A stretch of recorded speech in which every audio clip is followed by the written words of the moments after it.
Petrol diesel स्वस्त होण्याची शक्यता. नितीन गडकरींची मोठी घोषणा. देशातील वाढत्या इंधन दरामुळे सर्वसामान्य नागरिक त्रस्त असतानाच केंद्रीय रस्ते वाहतूक आणि महामार्ग मंत्री नितीन गडकरी यांनी मोठी घोषणा केली आहे. भारताला पेट्रोल आणि डिझेलवरील अवलंबित्वातून मुक्त करण्यासाठी केंद्र सरकारनं 100% इथेनॉल इंधनाला प्रोत्साहन देण्याचा महत्त्वपूर्ण निर्णय घेतला आहे.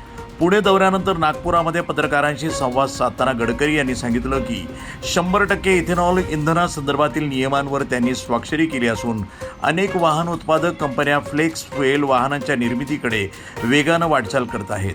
मारुती, टोयोटा आणि हिरोसारख्या कंपन्यांनी यासाठी पावलं उचलली आहेत. गडकरी यांच्या मते इथेनॉलचा वापर वाढल्यास देशाच्या पेट्रोलियम आयातीवरील मोठा खर्च वाचेल आणि भारत आत्मनिर्भरतेकडे आणखी वेगानं वाटचाल करेल. पुढील 2 वर्षात बहुतांश वाहने इथेनॉलवर धावतील असा विश्वासही त्यांनी व्यक्त केला. याशिवाय नागपुरामध्ये येत्या काही महिन्यामध्ये पाण्यावर चालणाऱ्या बसचा प्रयोगही करण्यात येणार असल्याची माहितीही त्यांनी दिली आहे. पेट्रोल डिझेलच्या वाढत्या किमतीला पर्याय म्हणून इथेनॉल इंधन देशाच्या वाहतूक क्षेत्रामध्ये मोठा बदल घडवू शकतं असे संकेत या घोषणेतून मिळत आहेत. मी सुफी सय्यद, प्रसार माध्यम जस्ट लुक न्यूज.